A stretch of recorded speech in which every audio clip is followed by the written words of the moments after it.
All right. So, Andy Walters, welcome to the Disenfranchised. How are you doing today? All good, mate. How about you? Living the dream over here, mate. It's all good.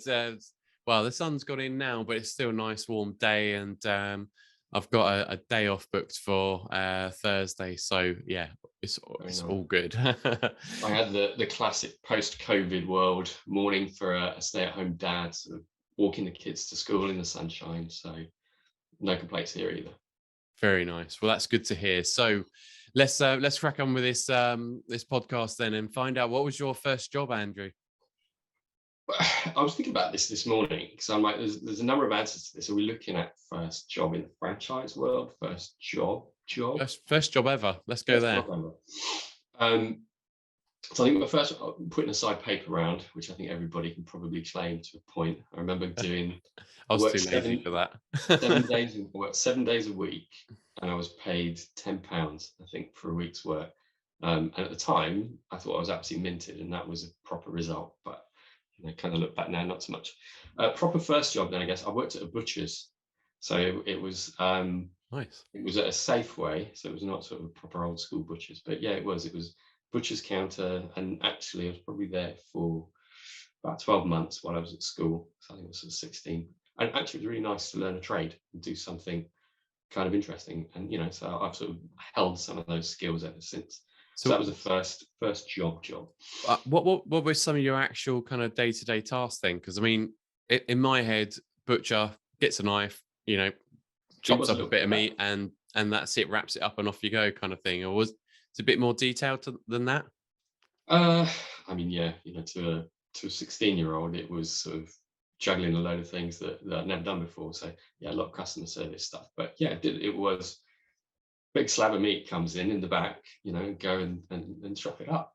So it was, you couldn't be too squeamish about things. But Did you get freebies for the family? Were you bringing home steaks? I actually had the best. So there used to be we had the meat counter, and then we had the bakery counter next to it. And we had a bit of a reciprocal deal, nudge, nudge, wink, wink, with the bakery. So at the end of the night, we'd reduce all the prices down on all the meat, and they'd do the same on all of the cakes and stuff. So, we sort of let each other know it's like, right, it's now 99p when it used to be £5, and then do a bit of a swapsy. So yeah, we did. Nice one. Yeah. Nice, interesting. So where did your career go from there then? I know it's not gone on to further butchery, but no, it didn't. So I mean, I did. My parents were very much of the, while you're studying, you should really learn the value of money and learn the value of hard work. So I bounced around and did, I don't know how many different odd jobs through various different companies and all sorts of things to sort of earn my pocket money.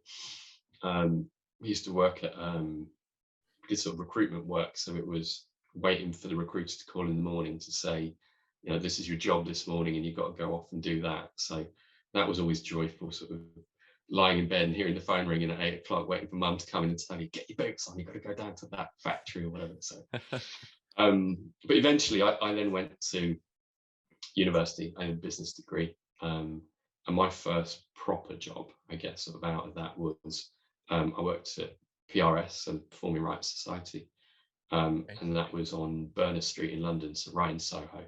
So I grew up in Leicestershire in a little village, so that was sort of the big lights of London. Bit of a shock. And I did sort of international business there.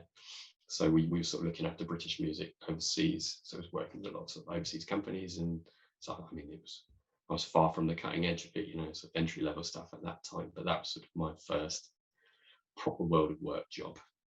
Yeah, interesting. So something you mentioned there feels quite relevant to me at the moment. I'm trying to teach my kids about, the value of money and hard work, and that, they, it's not all free. The parents have had to put some hard work in to earn this money for them to do something. So I'm wondering, do you feel like that worked for you? Did you feel like, working in your spare time around education has helped you in the long term to have a good sense about money and business, or do you think that was just as in the past and you've learned since then in the real world of work? It's a good question. I don't think I've ever actually thought about what the long-term impact is. I'm betting that subconsciously it's probably had quite an impact. Because it was summer holidays. Of course, we went on holiday with family and stuff, but we worked as well, and that was really important. And obviously, having a degree of financial independence as a kid, because you put money in your pocket, was actually really rewarding. So yeah, 100% from that point of view. Um, could I say it critically forged the path? It probably taught me some things I didn't want to do as a career. Definitely did some jobs that I'm like, yeah, it's not for me. Yeah, it's interesting actually. I've spoken to a few people that have, I get that feeling. They moved around quite a bit until they found the thing that was their passion. They realized in the end they didn't know what it was until they kind of stumbled upon it. Yeah. And I guess in a way that is just saying, nope, that's not for me. Nope, nope, nope, and Yeah. going through it So I almost went, systematically. It feels. yeah, the first couple of jobs I had, I was more on the finance side. So, I was terrible at maths at school. I hated maths, still hate maths. Um, but interestingly, like I don't see businesses and I don't see finance and I don't see money. To me, that's not maths. Like that's I kind of see the story behind the numbers and what it's explaining. Whereas at school, like all the equations and quadratics, all that sort of stuff, I couldn't get it at all. So I was quite good at the financial stuff. And I did a year at Hewlett Packard while I was at university in a finance role. And it was sort of trying to interpret the numbers. And then my second job did exactly the same, at this PRS. So it was international business, it was music, which I loved, really passionate about it. And it was a really cool environment. Yeah. I was still dealing with finances and stuff. And I started to get really worried at that age. I'm going to get pigeonholed into, you've done two jobs now, you've been here for 4 years working in finance capacity. Like, at what point is that going to be my thing? And I was like, that's not my thing. I don't like this. I like people. Like, I like working with people. I like the bigger vision stuff. But all of that financial understanding, and I did some accounting at university and stuff, all of that's helped me enormously on the other side of things because I don't profess to be an accountant and I can't do an accountant's job and I pay an accountant to do their job. But what I can do is I can connect the pieces between an accountant and someone that's completely illiterate to kind of go, this is what the accounts are, but this is what it really means for your business and this is what you need to do with it. So yeah, I suppose in that way I did fall into that later on, finding what I loved. And still, franchising for me wasn't calling, it wasn't that's what I'm going to do, I'm going to fly myself into franchising. It was my path into it was somewhat random, but now I've sort of been 17 years in it and I love it. So. I think that's the same for a lot of people though, right? There's I think anyone sort of wakes up one day and goes, right, that's it, franchising is for me, as an industry to get into, especially if they know nothing about the industry. But everyone kind of falls into it, don't they? And finds it's a great place to be in the end. But Yeah. I found it interesting, kind of almost your process to learn, what you wanted to do or how you wanted to do things. So obviously today, I'm assuming you're kind of almost at your peak happiness where you're doing what you want to because you've set up your own business and created it, from Yeah. scratch. But before we do that, talk to me about how you found franchising and then how you've kind of developed into what you are today, I guess. Sure. So, I mean, mine was, I studied it at university, which was interesting because I don't think many people would have done that. And I went to Lancaster Uni, which is a great business school. And I think it might be the only business school now that does franchising as a specialty. So I did a year in franchising. Again, no logic behind that. That was simply, it was a module that I thought sounded interesting. Didn't do that module and go, that's for me, this is the path I want to take. But it was very interesting hearing, academic theory behind franchising, but also hearing some really good speakers speaking about, as franchisors, what the relationship is like and what works and what doesn't work, etc. So I did that, learned that, threw that away as a teenager, sort of learned and discarded. And then I went from this job at PRS. So I was 4 years in, I think, and really feeling stuck. Where am I going with this? What am I doing? And then, as is often the way, met sort of the love of my life, met my wife to be, and sort of that then became the driver in terms of direction. So I was living in London, she was living in Montreal, and we met. She went back to Canada, I went back to the UK while we were overseas, and thought nothing more of it at the time, but sort of kept in touch. And then a year later, I just jacked in my job in London. We put backpacks on our back. We traveled South America together. And then I came back to London a week later, packed my bags and moved to Montreal. No job, no plans, no nothing.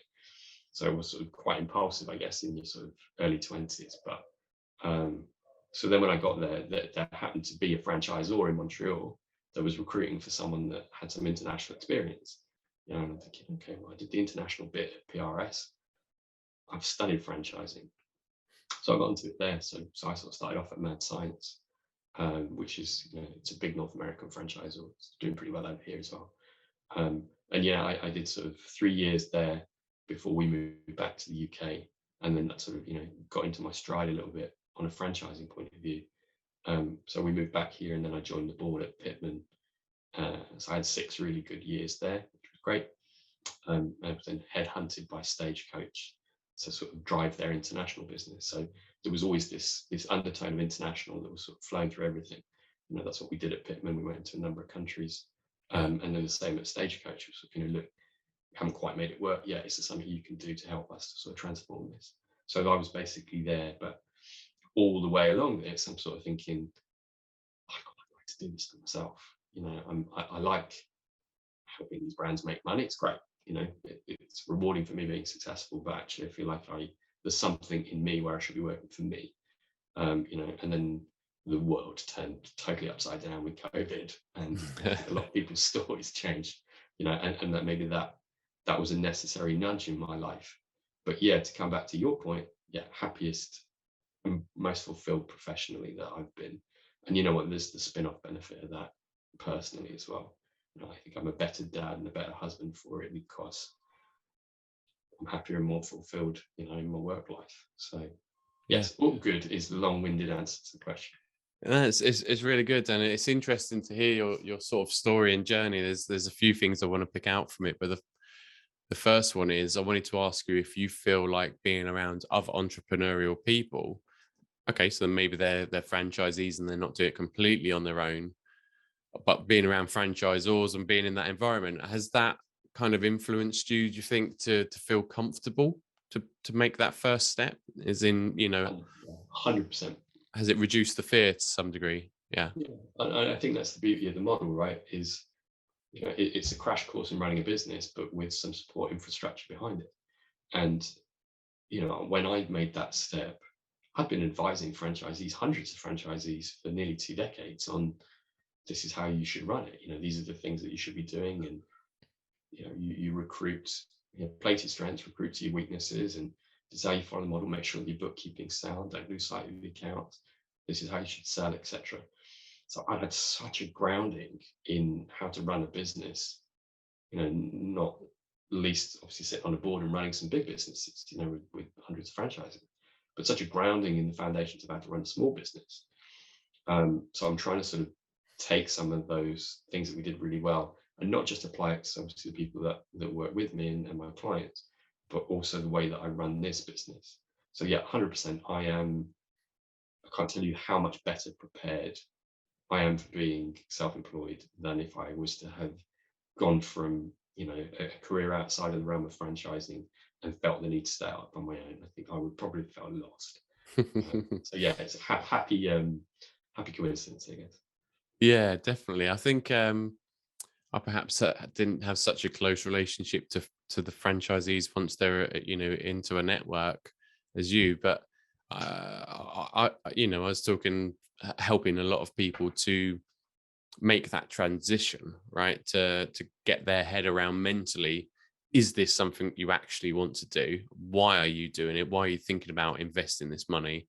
And making sure it's for the right reasons, and making sure they're prepared for that moment where they're going to have this massive change in their life. And the more I spoke about it, the more you sort of take a look internally, don't you, and start to do it yourself and go, actually, Yeah, now this makes sense. And I also think and wonder if that franchisees have the same thing, right? As in, do franchisees join a network, they're there 5 years, but then go, okay, now I kind of understand how business works. I've been shown this other process. I like how they did it. Now it's time to go and do something else. I wonder if that's something you've experienced before or seen in the industry. Yeah, I mean that's it's always the risk, isn't it, for a franchise brand that your franchisees outgrow you, and obviously the real risk is that they go and set up a rival business, and I've seen that on countless occasions, unfortunately. Take it as flattery, I suppose, but there's a risk of it.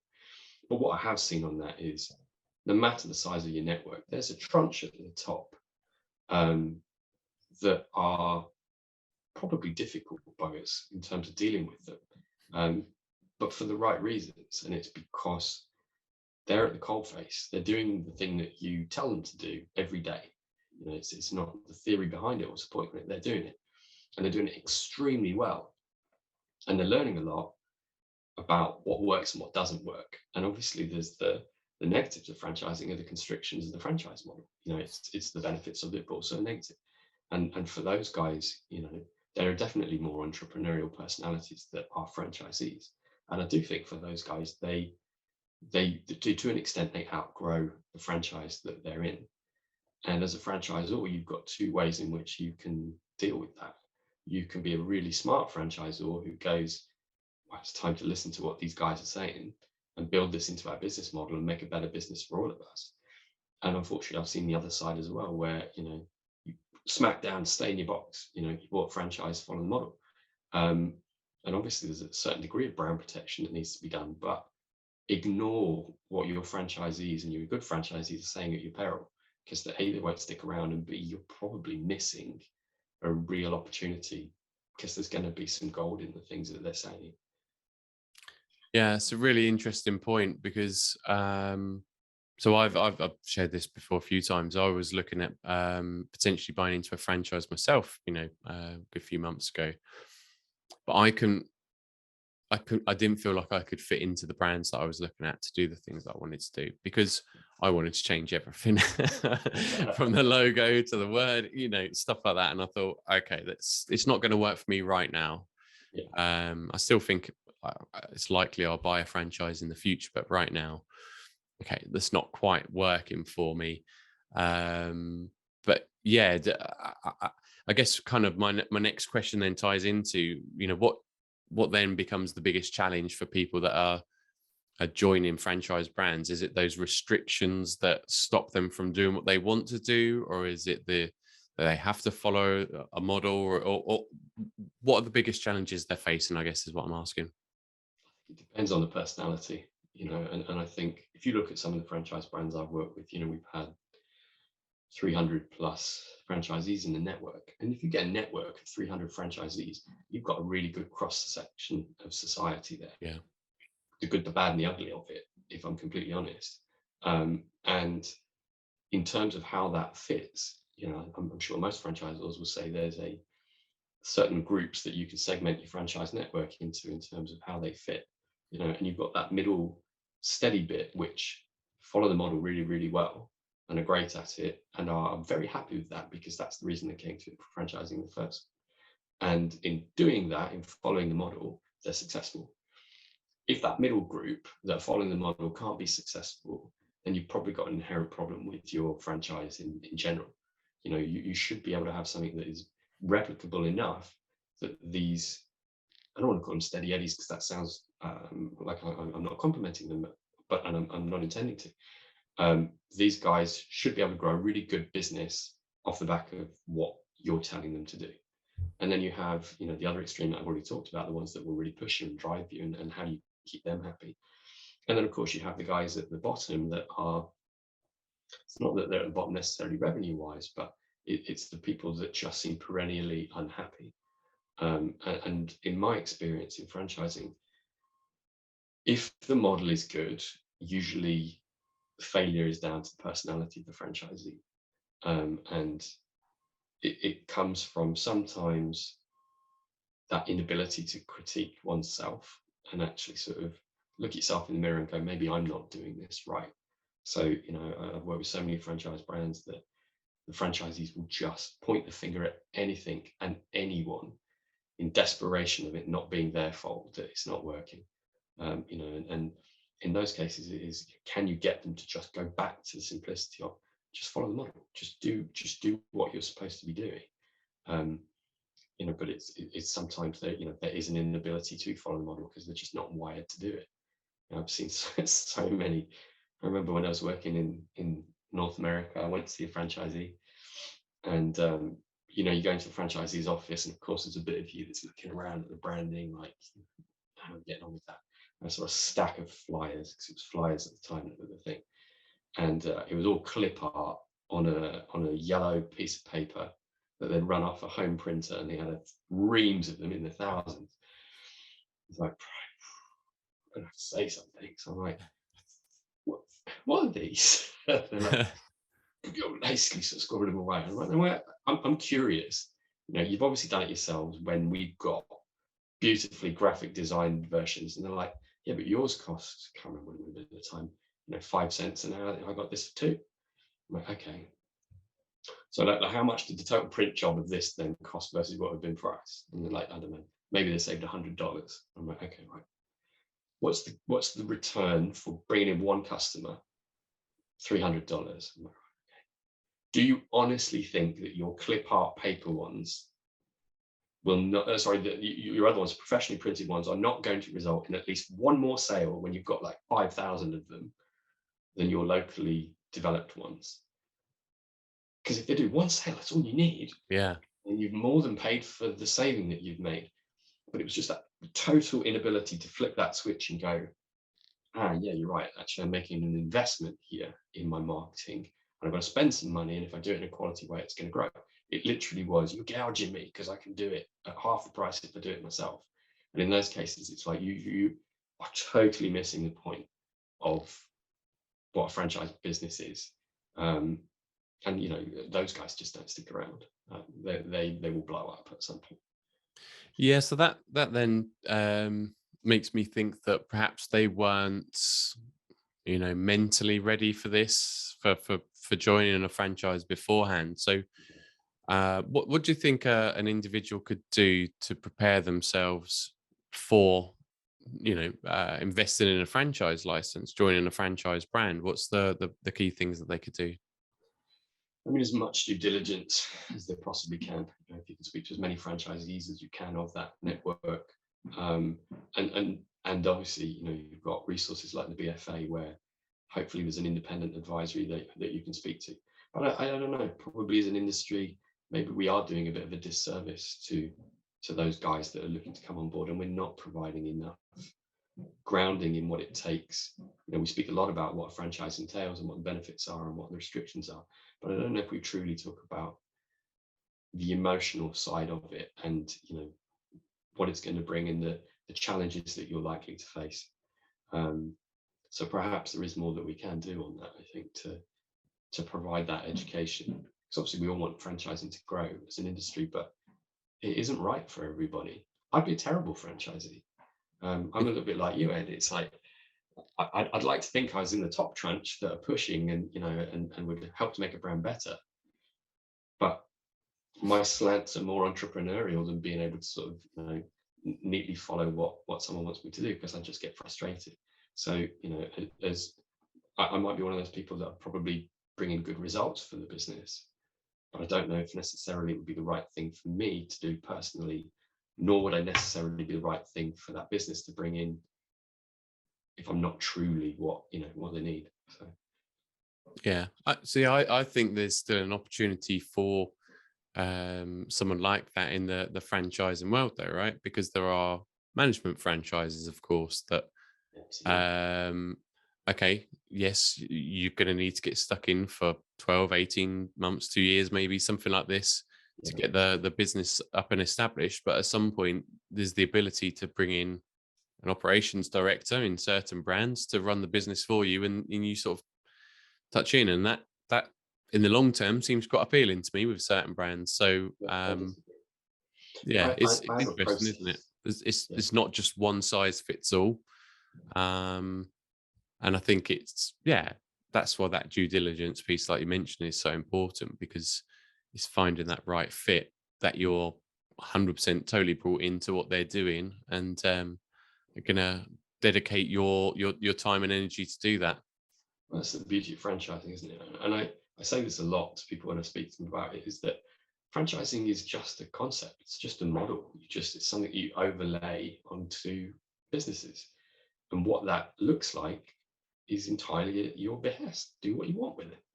Like there's some frameworks that you're going to have to follow, but other than that, like it can be as restrictive or as lenient as you like. And on one hand, you've got a McDonald's, which good luck doing anything creative really within a McDonald's. But if that's your bag, it's a license to print money. And then obviously on the other end of the scale, you've got much looser license arrangements where there is a great deal of freedom.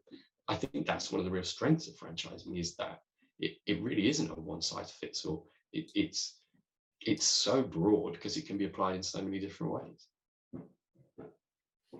So I mentioned it there, the management style franchises. So do you think that an individual could be successful across two completely different brands? So I'm just going to mention the brands that you've worked for. So Pitman and Stagecoach, I think, are pretty different in what they do in many aspects. One's more educational focused, and the other one is kind of the performing arts, right? So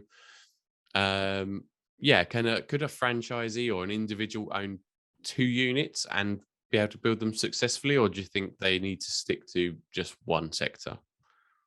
I would say, it's interesting. I've got my little file of facts of faces to the two businesses that I'm running in parallel.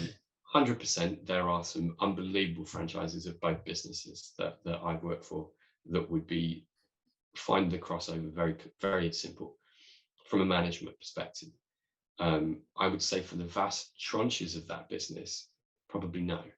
And this was something we wrestled with at Stagecoach, and probably other businesses do, is that Stagecoach is an unbelievable business opportunity. It's a fabulous franchise, by the way. It really is. It's an unbelievable business opportunity, and it isn't only relevant to performers. You don't have to be a performer to do this. Like, how many times did we try and shout that from the rooftops? And yet 90% of the people that we hadn't signed up were ex-performers or teachers and fell into that category. And we're that classic single unit franchise of, I'm buying this business because it's a passion project. And there are hundreds of brilliant Stagecoach franchises that are doing that. But there are some brilliant management franchises within that group as well, some of which have come from that background and have built great multi-unit businesses on that basis. Would they be those types be able to transfer across to a different business? I'd question it, simply because their heart is so ingrained in the concept and the product. But I know there are other people that, while it's very much a heart business, they're business people, and they could easily go, look, this is systems and operations and staff, and I can run this one because I know how to do that bit now. So yeah, there's definitely crossover to it, but we had that dream of finding that management person that would cast aside almost the industry to find the business opportunity in it. And I think there's merit in that, but I think there's also risks in it. And we always wanted to make sure that people bought into the concept. In my opinion, and I've done a lot of work over the years in the kids industry, if you're not passionate about working with kids, even if you see it as a management business, the franchise shouldn't take you up, and you shouldn't go into it. Like, if you're not visibly moved by watching children under your care perform or learn or play sports and stuff, then go and do something else. So that for us in that industry was vital. So if you can find someone who had both, wonderful. More challenging to get. Yeah, that's good to hear. From a franchisor point of view, a lot of people say, we want somebody who's dynamic and energetic and can go out there and make sales and be the champion of the brand in that local community. But I think you've added something else there into that, and that is you're looking for somebody who has got the same why as the brand in many ways. They've got a drive to make an impact on whatever the service or product is doing for the local community, or maybe the broader international world. So I think that's really interesting, because I was going to ask you that. I was going to ask you, what do Zors generally, franchisors generally look for, and I think you've kind of mentioned it there already. So something else I wanted to ask you was, now you've worked for bigger brands in your career. I would say, they're in the hundreds of franchisees, but Yeah. today you're working with perhaps more startup brands, smaller brands, right? So helping them to get established and set up with their processes and systems and things like this to be a franchise.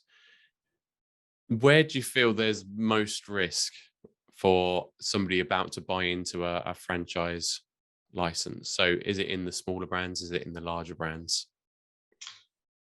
That's a good question. I would say there's risk, and there's risk in everything, right?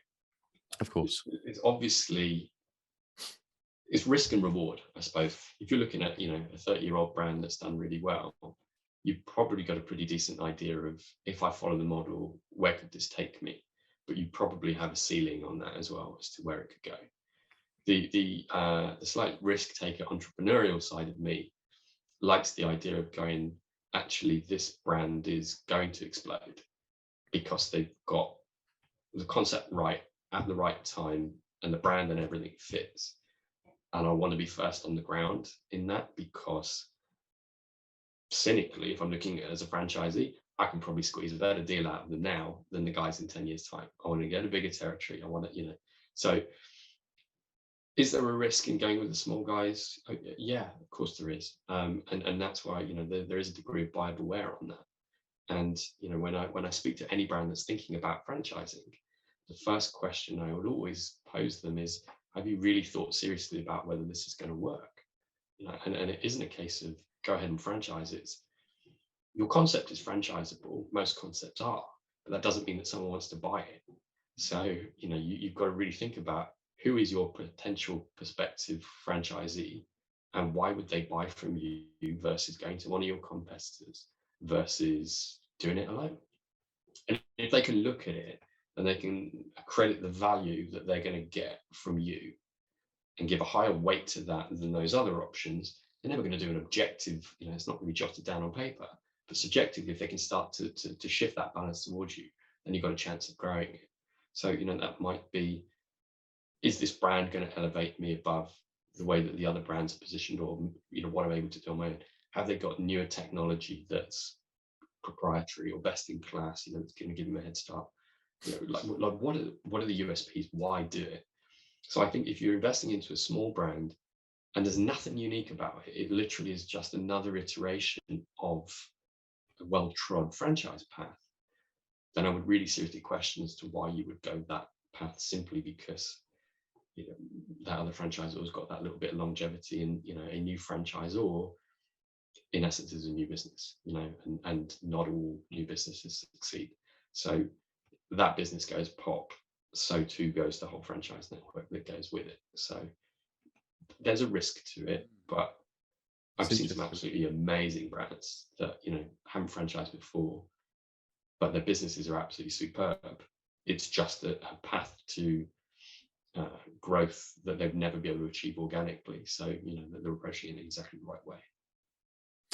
Yeah, it's interesting. Very interesting there. But some of the thoughts you had around that, especially a small brand that's just starting out in a very established sector. Yeah, something to think about for sure for people. But in terms of those smaller ones, then some of those smaller brands, how can you kind of validate or look at them and say, okay, actually, this is a really good opportunity beyond the products? And because that's quite an easy thing to get sort of hyped up with and say, this is exciting and yeah, I can see the potential. But how do you then kind of dig down into, are they somebody that's reliable to work with? Because maybe they've got one or two franchisees, let's say, and they're 6 months in. Can't necessarily say it's a guaranteed, success there as a franchise. So yeah, how can you assess a franchisor at that point? And I'm asking you because I know that a lot of the processes and systems that you're working on with new brands, you're helping them set them up. So I'm trying to flip it to find out, if you're investigating these brands, what does it look like? I mean, for me, I put great stock in personality. It's a people business, and ultimately, in these early days, it lives and dies by the quality of the leadership of that business. And I think I've got a pretty good feel for people, and you get that very quickly as to, in the same way I spoke about franchisees, the franchisor, certainly in the early days, while it likely is that the founder is the majority of that business. The personality of that franchisor is going to be driven by the personality of the founder. So yeah, there is a degree of stress testing their track record in the industry, their personality, their ability to actually deliver on that. And if I was looking in those cases to invest in a small franchise, I would really want to get to know that person, because you, as much as putting your trust in the franchise brand, you are basically trusting that this person has the integrity and the ability to scale something up and have all the back office systems in place to support you correctly and manage a business correctly so it doesn't fall over because of financial mismanagement, etc. So yeah, there's definitely that. I think I would always try and look at putting aside the brand for one second. Industry, is this something which feels like it has longevity? Is this a fad right now that seems really popular, but it'll be gone in a couple of years' time, or is this something that's going to progress? And so there's a lot of technology stuff at the moment, and with the tech stuff, if there's a heavy tech investment from a franchisee's point of view, and yet the technology will be so quickly outpaced that in 2 years' time what they've got is now no longer fit for purpose. Things like that worry me, because it might be cutting edge now, but how does that brand stay cutting edge if someone comes in with something which is light years ahead of what you do, and you've got a franchise network that then can't afford to reinvest, because they're all small businesses, to bring themselves up to speed? So yeah, I'm seeing a lot right now in the eco space, which is great. I've got a couple of lovely brands, one in particular that's all about sort of carbon neutrality. And I think it's a real opportunity there to shake up some of the traditional franchise businesses, but with an eco slant on it. That's not going anywhere, nor should it. It's hugely important. So I think it is, going back to what we talked about earlier, is there a genuine USP to this, and what is it? And it doesn't need to be, I've come up with the single greatest idea, no one has ever done this before, I'm onto an absolute winner, this is, a brand new business, because there's a lot of smart people doing a lot of smart things. But a USP can be a reiteration, a reworking of a classic almost. So I wouldn't say there's a rule of thumb, not for me anyway. It comes down to gut feel, and all I can do in my position is try to ask the right questions, and probe whether or not they've fully thought this through. I think a lot of brands totally underestimate the investment in resources and time and financial as well in being a franchise brand. You can't just go from, I do one unit, I do it really, really well myself, and I'm going to franchise it out. What is it going to cost me to franchise it? It's like there is an investment in doing that, but the investment in actually building and supporting a network is so much more significant than that. And your business will change completely. You're no longer a doer. You're looking after a network of doers. So they have to kind of understand that it might be that what they love isn't what they're going to do anymore. And I know that's particularly true in the kids space. There's loads of kids brands that have been started off by people that have run brilliant classes for children and they love doing it, and they get asked by someone, is this a franchise? Because maybe I could do it as well. And organically it grows from there. At some point you've got to let go of the day-to-day and go, maybe I can't teach in classes anymore. I'm now a CEO with a network of 60, and I've got a network of people to look after instead. So yeah, a bit of a long-winded answer, but hopefully there was something in there. Yeah, no, it's good. It's interesting listening to you speak, because it's quite clear that you it's something you enjoy. looking at and working within as an industry. But tell me a little bit about what you're doing today then, kind of on a day-to-day basis, because I'm curious now to find out what it is that you love the most about what you're doing. So you've started your own business now, supporting franchisors. But yeah, give me a bit more detail around that, please. Yeah, I mean, if I'm honest, to answer the last bit of your question first, what's the bit I love? It's this. It's talking about businesses and strategizing, and I think that's what I always wanted to do. That's where I think, my business adds value. Is there are nuts and bolts of franchising, and there are things that you need to put together in order to do it legally and effectively, etc. And all of that, I'm very comfortable in doing. But this is where I think the value is. It's about having someone that can actually critically appraise, deconstruct and reconstruct your business. And that's the bit that I get a kick out of, is working with brands that are open and honest and want to grow, and want someone with experience and some nous to be able to say, how do I do this better? And those are the guys that I really love working with when I can sort of do that. So that's kind of my happy space. That's what I like doing. What that really translates to from a business point of view is, effectively, it's broken down into three tranches. Our business, we're working with a load of what I would say is emerging to sort of middle-size franchise brands. So guys that may have hit a bit of a glass ceiling in terms of where they're at, or have grown organically without really having a strategic plan behind it, and are desperate to grow to the next level, but are having some growing pains in one way or another. And in those cases, it's a mentoring thing. There are lots of ways of dressing it up, but that's what it comes down to. It is about getting under the skin of the business and working with them strategically on putting some goals in place, planning as to how those are achieved, and actually sort of helping put together a process and a path, unpicking some of the mistakes of the past and sort of helping them rebuild for the future. So that's a good chunk of what we do, and I love doing that. The biggest part is working with the new franchise brands. So again, there are a lot of really good quality businesses that want to franchise that haven't done it. So in those cases, it's helping them go from where they are right now, being sort of ready to go to market. So all of the processes, all the steps, the strategy, as I mentioned, which is really crucial, and particularly around franchise recruitment. I've done franchise recruitment for probably the last decade. I don't want to be pounding the phones anymore. I've done my time, but I know how to do it, and I think the world has changed dramatically in franchising, and I think as an industry we haven't quite kept up with the reality of how you recruit franchises and what a new franchise needs to do that. So a lot of work with them on the franchise recruitment side in terms of guidance on that, and connecting them with the right people that can help them to build their USP from a franchise perspective. And then the third piece of the jigsaw is the international piece. As I mentioned, like, I've worked in, I think, 25 different countries now from a franchise point of view. And if I look back in my career, mistakes that we made along the way, but I've also done it really successfully. And I love that. I love the international component of it. So there's a number of brands that I'm helping to go overseas, and a number of overseas brands that we're sort of helping come into Europe.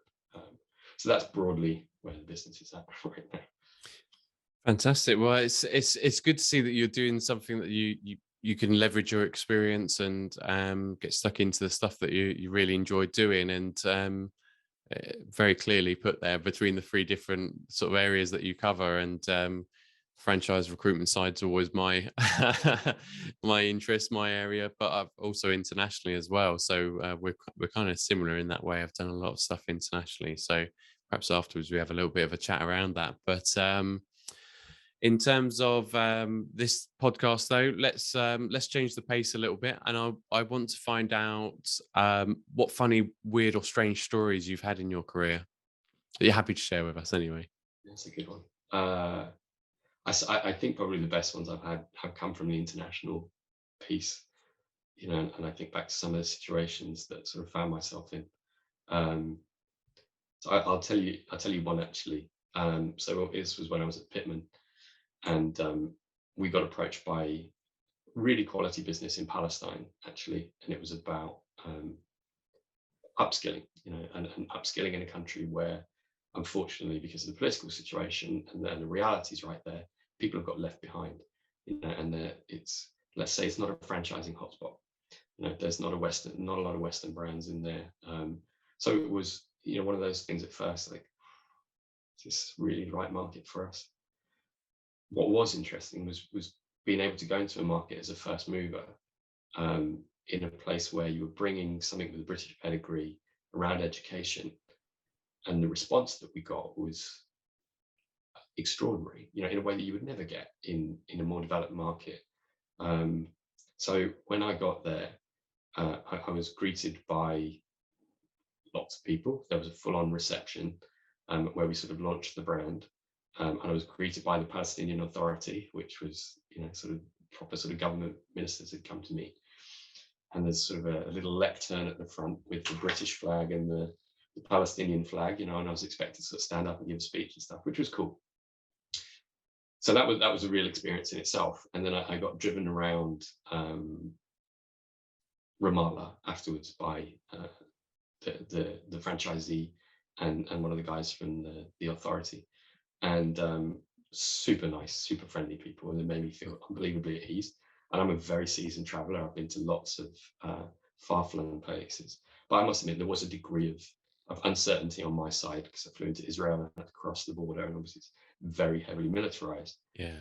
And things were really kicking off in the Middle East at the time. So there's a certain amount of trepidation on my part, and I'd be lying if I said it wasn't. So we're driving along in like a Mercedes, going down the street, and it's probably 9 o'clock, 10 o'clock at night, something like that. As we come around a corner, there's probably 3 youths standing in the road with AK-47 machine guns in front of me, and I just had that, like, my face must have just lost all color. And the guy from the Palestinian Authority just turned around, he looked at me, and he's like, it's okay, my friend, it's a university project, they're filming a movie. I just I can understand why you're scared, though. Totally. So, as the color sort of slowly dripped back into my face. But yeah, so that was not a franchise related thing, but as a life experience. Quite a moment. Oh mate, yeah. I don't think anyone wouldn't be scared in that situation. I mean, I've heard lots of stories of real life kind of issues like that happening in the oil and gas industry, in particular in the Middle East, where they're in 4x4s with security guards, and they still get people sort of jumping out in front of them. And yeah, it must be scary, the thoughts that go through your head when you've maybe heard these stories before. So yeah, but let's move on to the next one, which is what's been the proudest moment in your career, or maybe the most inspiring? I think putting the current business aside, which I put a lot of pride around that. I suppose if I look at sort of a single moment, when I came into Stagecoach, it was sort of tasked with rebuilding the international business, and that was relationship rebuilding. Building up those relationships with franchisees that that for whatever reason had felt a little bit disenfranchised, and then taking that from where it was to a growth place.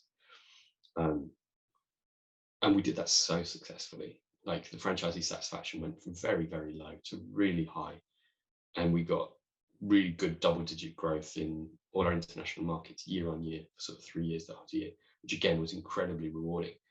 And I think for me it was going out to Toronto, and we do these big shows with the kids getting an opportunity to perform on stage, and we had vast majority of the Canadian network there, and probably not far short of 1,000 kids performing over the 2 nights on a massive professional stage, and performing to an audience of 1,500 people.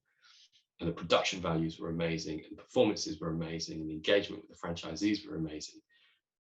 And I did have one of those moments where I sort of stood in the box at the top, sort of looking down, and just like, this is the collective results of 3 years of really hard work, of seeing everything that we've helped these business people to do to sort of rebuild the relationships and help them grow their franchises. And that turns into more schools opening and more students.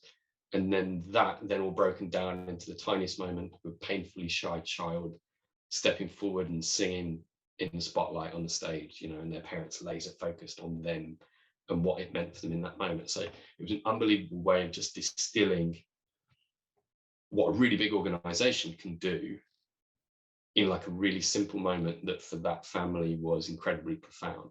So I think from that point of view, to be able to get that moment of like real business pride and Yeah. personal and emotional pride at sort of what it's done for a family, that was kind of unique. So that was a little bit sort of, hairs on the back of the neck moment.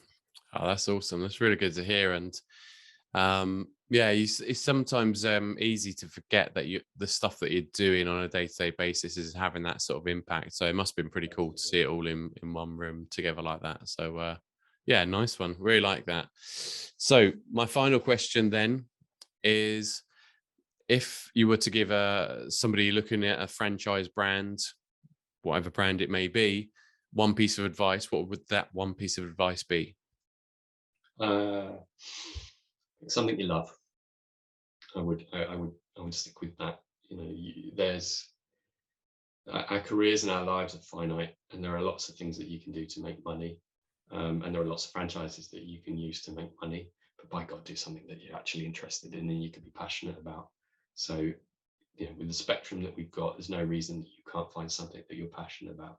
So that would be, of course, there's a whole other suite of reasons that you need to sort of discover about whether or not you pick that brand. It might be a terrible franchise that's something you love, but yeah, fundamentally find one that's good, but find one that you love. Yeah, perfect. Andrew, thank you so much for your time today. It's been a real pleasure speaking with you, and thank you for sharing your thoughts and experiences with us. And yeah, have a good day. Okay, nice to talk to you as always. Cheers, mate. Bye bye. Thank you. Cheers.